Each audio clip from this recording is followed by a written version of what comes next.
డిసెంబర్లో రిమ్స్ లో జరిగిన సంఘటనలు ఒంగోలు శాసనసభ్యులు బాలినేని శ్రీనివాసరెడ్డి ఆధ్వర్యంలోనే జరిగాయని టీడీపీ నేతలు మండిపడ్డారు.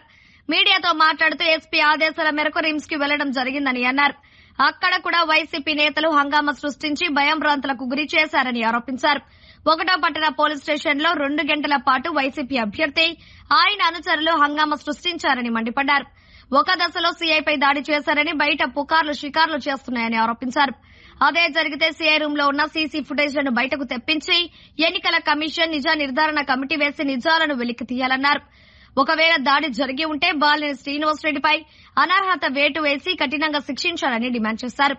ఈ సమావేశంలో మాజీ మున్సిపల్ చైర్మన్ మంత్రి శ్రీనివాసరావు, టీడీపీ సీనియర్ నాయకులు కామేపల్లి శ్రీనివాసరావు, ఎద్దు శశికాంత్ భూషణ్, పొదలి శ్రీనివాసరావు, దాయినేని ధర్మ, ముత్తిన శ్రీనివాసరావు తదితరులు పాల్గొన్నారు. పచ్చి అబద్దాలని చెప్పడానికి బాలినేని శ్రీనివాసరెడ్డి గారిని చూస్తే ఇతను నిజంగా అబద్దాలు ఆడేటటువంటి వ్యక్తి, ఇంత మంచి వ్యక్తి మీద బురద చల్లుతున్నారేంది ప్రతిపక్షాలు అనుకునేటువంటి ముఖం రూపురేఖలు ఉంటాయి అతనికి చూడటానికి. కానీ ప్రజలందరినీ జరిగిన సంఘటనలన్నింటినీ ఒక్కసారి నమ్మరేసుకోమని చెప్తా ఉన్నాం. పచ్చి అబద్దాలు ఎందుకు చెప్తున్నానంటే 2009లో మంచినీళ్ళు ఇవ్వకపోతే పోటీ చేయను అన్నాడు. ఇంటింటికి ప్రతిరోజు నీళ్ళు ఇస్తా అన్నాడు. అతను నీళ్ళు ఇవ్వకుండానే పోటీ చేశాడు, గెలిచాడు, మంత్రి అయ్యాడు. మళ్ళీ మాగుంట శ్రీనివాసరెడ్డి గారికి టికెట్ లేకపోతే నేను అసలు పోటీ చేయను అన్నాడు. మేమిద్దరు కలిసే పోటీ చేస్తామన్నాడు. మాగుంట శ్రీనివాసరెడ్డిని తరివేయమన్నాడు. ఎప్పుడు 2014లో అయితే 90ల నుంచి రాజకీయాల్లో ఉన్నటువంటి మాగుంట కుటుంబాన్ని వీళ్ళు స్థానికులు కాదు, వీళ్ళు నెల్లూరు తరివేయమని చెప్పి బహిరంగంగా స్టేట్మెంట్ ఇచ్చాడు 2014 ఎన్నికల్లో. 2019 ఎన్నికలు మళ్ళీ ఆయన చేర్చుకొని గెలిచాడు. 2024 ఎన్నికలకు వచ్చేసరికి ఆయన లేకుండా పోటీ చేయను అన్నాడు. ఈరోజు ఏం చేస్తున్నాడు? ఆయనకి పార్టీలో స్థానం లేకపోతే నాకు ఒక్కడిగా పట్టిందా అని చెప్పి ఆయన పాటగా ఆయన వదిలేశాడు మాగుంట శ్రీనివాసరెడ్డి గారిని. ఈ రకంగా దగా చేస్తూ ప్రజల్ని పచ్చి అబద్ధాలు చెప్తూ 10 సార్లు అయ్యే అబద్ధాలు చెప్తే అయ్యే నిజమే అనుకుంటారు ప్రజలని. కొడుకు భవిష్యత్తు కోసం అతను చేసి పడుతున్న తప్పని చూస్తుంటే వాస్తవంగా జాలి వస్తుంది. కానీ ఈ జాలి చివరికి సమాజంలో అశాంతిని రేకెత్తిస్తూ ఉంది. చూసుకుంటే ఎన్నడూ లేని విధంగా గమనించండి, మాటికి కులాల ప్రస్తావన తెస్తున్నాడు. కమ్మ కులాల గురించి ఒకటే మాట్లాడుతున్నాడు. నేను ఒక ఎస్సీ సామాజిక వర్గానికి చెందిన వ్యక్తిగా మాట్లాడుతూ ఉన్నాను. నేను అసలు నీకు ఇన్నిసార్లు ఎమ్మెల్యేగా నిలబడ్డావు, మంత్రిగా చేసావు, నువ్వు నీ స్థాయిలో నువ్వు కులాల ప్రస్తావన తేవడం నీకు సిగ్గుచెడగా లేదా బాలినేని శ్రీనివాసరెడ్డి గారు అని చెప్పి అడుగుతా ఉన్నా నేను. అదే అన్నాడు కమ్మపాలెం సంఘటన అని చెప్తా ఉన్నాడు మాటికి. వాస్తవంగా ఈరోజు ప్రజలకు నిజం తెలియజేయడానికి మాకు కూడా ఒక వేదిక దొరికింది. ఈరోజు బాలినేని శ్రీనివాసరెడ్డి గారు మాట్లాడింది దాన్ని బట్టి. ఆ రోజు 2019లో ఏం జరిగింది? కేవలం ఒక డివిజన్ కార్యాలయాన్ని ప్రారంభించడానికి కమ్మపాలెంలో ఈ బాలినేని శ్రీనివాసరెడ్డి గారు 2000 మంది యువకులకి తాగిపిచ్చి ఒక డీజేలు కట్టుకొని సౌండ్లు పెట్టుకుంటూ కార్లు వేసుకొని కమ్మపాలెం మీదకి దండెత్తాడు ఈయన. కమ్మపాలెంలో అడ్డుకున్న వాళ్ళు ఎంతమంది తెలుసా? 20 మంది. 20 మంది కూడా ఎందుకు అడ్డుకున్నారో ప్రజలందరూ గమనించాలి. ఆ ముందు రోజు రాత్రి, ప్రారంభోత్సవం ముందు రోజు రాత్రి వాళ్ళు బాలినేని శ్రీనివాసరెడ్డి వర్గానికి చెందినటువంటి యువకులు తెలుగుదేశం పార్టీ ఎన్నికల గుర్తైనటువంటి సైకిల్ని ఆ బైకులకి ఈ తాడుతో కట్టి కమ్మపాలెంలో వాళ్ళ కమ్మ కులస్తులు ఎక్కువగా నివసించే ప్రాంతంలో వీధుల మీద ఈడుస్తూ బైక్ కట్టి చేస్తూ ఉంటే ఎవరికైనా కోపం రాకుండా ఉంటుందా? రెచ్చగొట్టే చర్యలు చేశారు వాళ్ళు ఆ రోజు రాత్రి అంతా. సైకిల్ బైకులు కట్టి ఏడ్చడం కమ్మపాలెం అంతా. రేపు మేము కమ్మపాలెంలో మేము కమ్మకులం కంచుకోట్లు బద్దలు కొడుతున్నాం అని చెప్పి రెచ్చగొట్టే మాటలు మాట్లాడి 2019లో ఈయన వచ్చాడు. సరే, పార్టీ కార్యాలయాన్ని మరుసటి రోజు నువ్వు ఓపెన్ చేయడానికి వచ్చావు. 2000 మంది ఊరేగింపుకి వచ్చిన వాళ్ళని 20 మంది చిత్తక మంది కార్యాలయాన్ని ఓపెన్ చేసుకోవచ్చుగా. నువ్వు ఎందుకు నటించావు? నువ్వు రోజంతా రోడ్డు మీద కూర్చొని ఇటువంటి దుష్ప్రచారం చేసి గెలిచిన బాలినేని శ్రీనివాసరెడ్డి తిరిగి అదే కమ్మ కులానికి సంఘటన ఇటు చేశారు, నన్ను అటు చేశారని చెప్పి మాటికి కులాల ప్రస్తావన తీసుకొస్తా ఉన్నాడు. ఈరోజు నేను అడుగుతున్నా, ఒక ఎస్సీ సామాజిక వర్గానికి చెందినవాడిగా నా మీద ఎస్సీ ఎస్టీ కేసు ఎలా పెట్టించావు నువ్వు?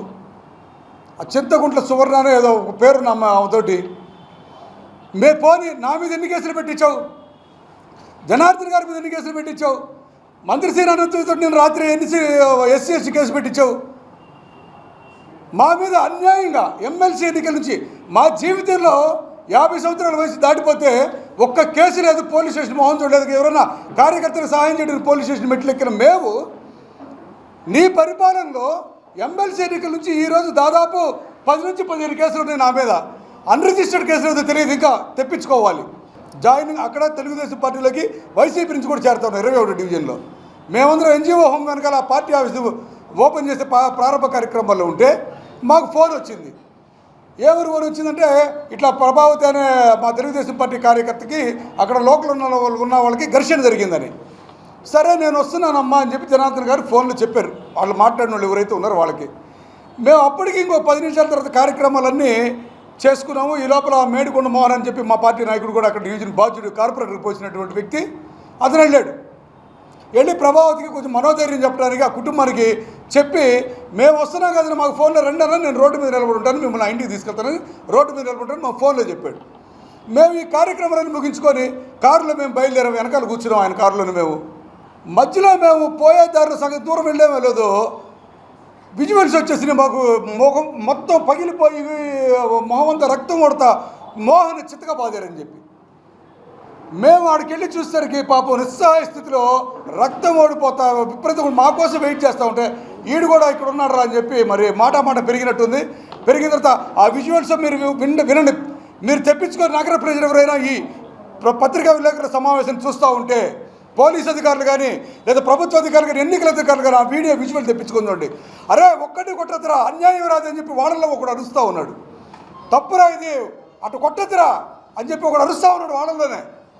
అన్యాయం రాదు అటు కొట్టం అని చెప్పి అయినా చిత్తగా బాధారు. ఈ కవ్వింపులకు కూడా మేము ప్రతిస్పందించకుండా మేడికొండ మోహన్ తీసుకొని మేము నడుచుకుంటూ ఎందుకంటే ట్రాఫిక్ జామ్ అయిపోయింది సుజాత నగర్ మెయిన్ లైన్.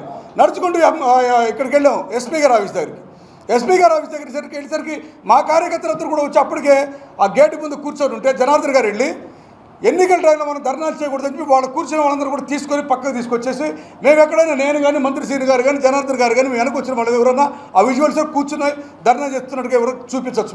ఎక్కడైనా చూపిస్తే మీకు తలకి మేము పక్కకు పోతాం, తప్పుకుంటాం మేము ఎన్నికల ప్రచారాల నుంచి. చూపించిన తర్వాత ఆయన కంప్లైంట్ ఏమన్నారు, గవర్నమెంట్ హాస్పిటల్కి వెళ్ళి కంప్లైంట్ ఇస్తా వస్తారంటే ఓకే అక్కడికి వెళ్ళిన తర్వాత కంప్లైంట్ మాకు వస్తుందండి, నేను చర్యలు తీసుకుంటాను, ఎన్నికల కమిషన్ కూడా పెట్టండి ఆయన చెప్పడం జరిగింది.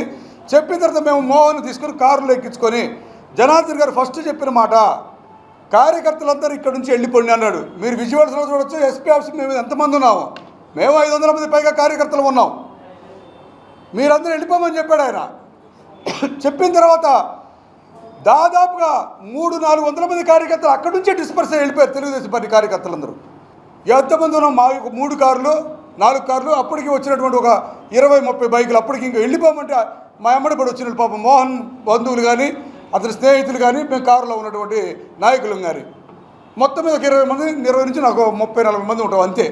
ఆగిపోయాం వెంగంపాలెం బైపాస్ దగ్గర. ఆగిపోయిన తర్వాత మళ్ళీ డిఎస్పీ గారు ఫోన్ చేసి 2 సార్లు నేను చూసుకుంటాను, మీరు వచ్చి అతని దెబ్బలు దగ్గర అతను చేర్పించుకుంటాను అని చెప్పిన తర్వాతనే తిరిగి మేము బయలుదేరి రిమ్స్ దగ్గరికి వచ్చాం. మేము రిమ్స్ దగ్గరికి వచ్చి ఓపీలు రాయించేటప్పుడు అక్కడ బాలినేని గారి కోడలు ఉందనే అంశం కూడా మాకు తెలియదు. మేము అప్పటి వరకు కూడా ఏమనుకుంటున్నామంటే ఈ ఘర్షణ వాతావరణం మా కార్యకర్త ఎవరైతే ఉన్నారో ప్రభావతి గారు వాలంటీర్కి మాత్రమే అనుకుంటా ఉన్నాం. మేము బాలినేని కావ్య గారి విషయం అప్పుడు కూడా మాదిరి మేము ఓపీలు గీపీలు అన్నీ రాయించుకొని మేము చూపిస్తూ ఉంటే వాళ్ళు గుంపులుగా ఉండి మమ్మల్ని కూడా కొంచెం కవింపు చర్యలు చేస్తూ ఉంటే కూడా మేము సంయమనం వహించాం. అక్కడ కూడా మేడికొండ మోహన్ తీసుకెళ్ళి డ్రెస్సింగ్ రూమ్లోకి తీసుకెళ్ళాం. డ్రెస్సింగ్ రూమ్కి తీసుకెళ్ళిన తర్వాత ఉన్న పడంగా అరుపులు పెడపప్పులు కేకలు కారు అద్దాలు పగులుతున్నట్టు సౌండ్ అద్దాలు ఏందని చూడగానే స్వయంగా బాలినేని శ్రీనివాసరెడ్డి ఆయన తనయుడు రౌడీ మూకలు వెంట పెట్టుకుని డ్రిమ్స్ మీద దాడి చేశారు.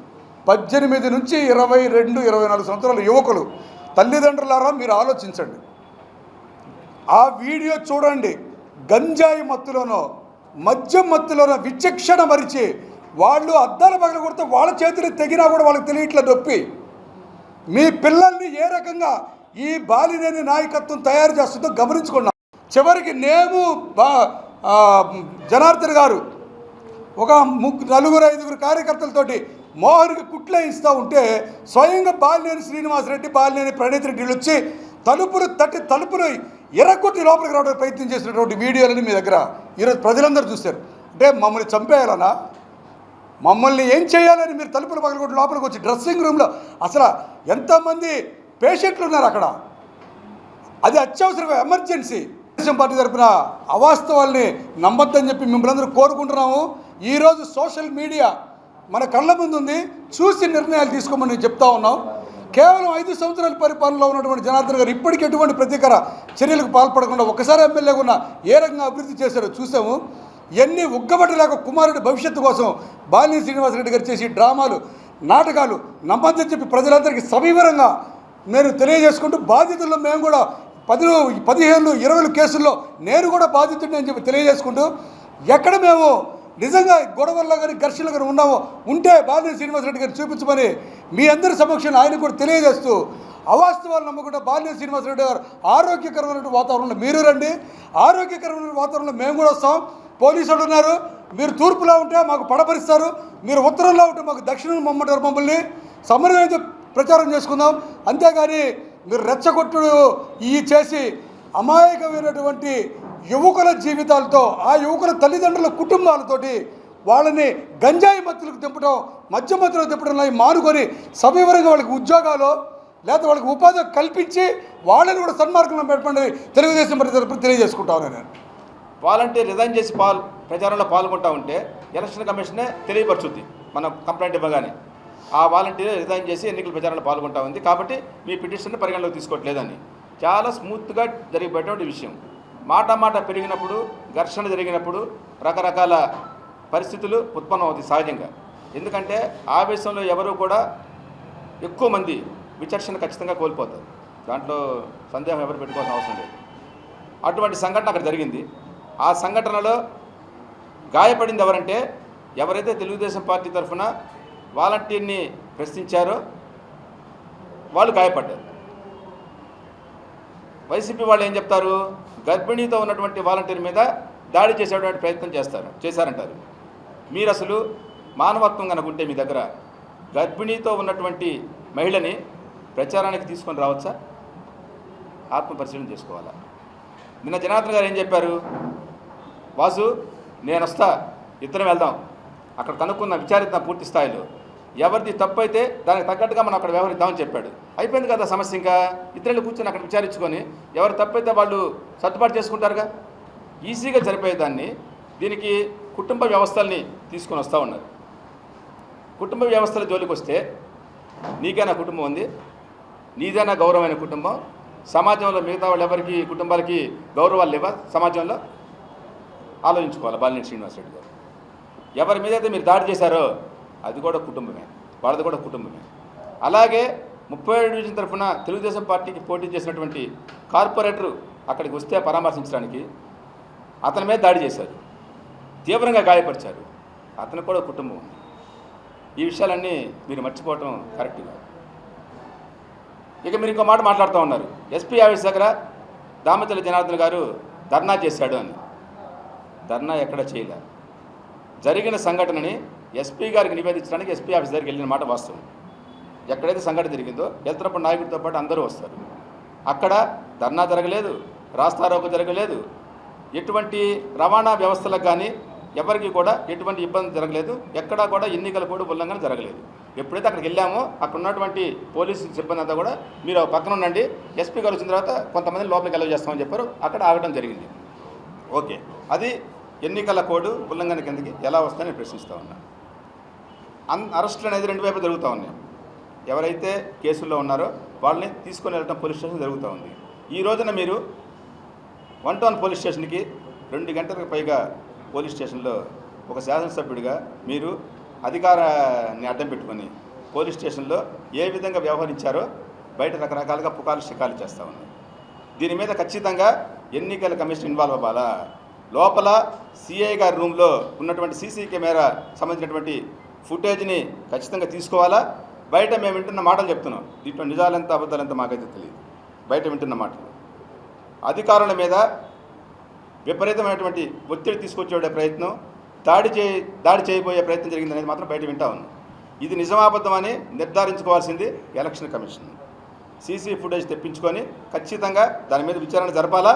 ఒకవేళ అటువంటి పరిస్థితి కనుక ఏర్పడితే విధులకు ఆటంకం కలిగించినందుకు 332 అప్లై అవుతుంది, 353 అప్లై అవుతుంది. అక్కడ పనిచేస్తున్నటువంటి సిఐ ఎస్సీ కులానికి సంబంధించినటువంటి వ్యక్తి ఎస్సీ ఎస్టీ యాక్ట్ అప్లై అవుతుంది. ఇవన్నీ కూడా ఖచ్చితంగా అటువంటి సంఘటన కనుక జరిగి ఉంటే లోపల ఖచ్చితంగా శాసనసభ్యుడి మీద కేసు రిజిస్టర్ చేయాల్సినటువంటి బాధ్యత ఎలక్షన్ కమిషన్ మీద ఉంది. అతను ఎన్నికల్లో పోటీ చేయడానికి అనర్హులుగా ప్రకటించాల్సినటువంటి అవసరం ఖచ్చితంగా ఉందని చెప్పేసి తెలియజేస్తా ఉన్నాను.